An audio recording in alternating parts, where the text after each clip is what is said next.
If your condenser unit is not shutting off, it can seriously mess with your energy bills and make your home uncomfortable fast. So first, check the thermostat wiring because sometimes wires get loose or corroded and that can trick your unit into running nonstop.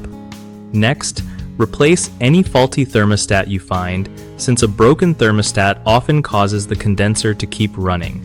Also, make sure the temperature settings on your thermostat are correct. You don't want it set too low or in on mode instead of auto. Keep your condenser unit clean by removing dirt and debris around it, which can cause it to overheat and not shut off properly. Inspect the contactor switch inside the unit because if it sticks, the condenser won't stop running even when it should. Remember to clear the drain line too. A clogged line can cause moisture buildup and affect operation. Schedule regular maintenance to catch these problems early before they become expensive repairs. Finally, if you're unsure about any step, calling a professional HVAC technician is always a smart move. One of the biggest mistakes people make with a condenser unit not shutting off is ignoring thermostat wiring issues. Loose or damaged wires are easy to miss, but cause big headaches.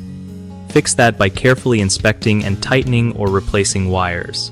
Another common problem is using an old or broken thermostat. Swapping it out for a new, reliable one usually fixes continuous running. The third issue is neglecting routine cleaning and maintenance.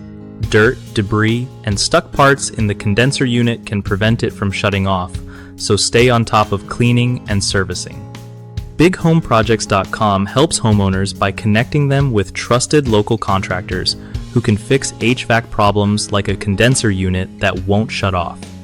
For contractors, it's a great platform to find steady work and build their client base in their local area.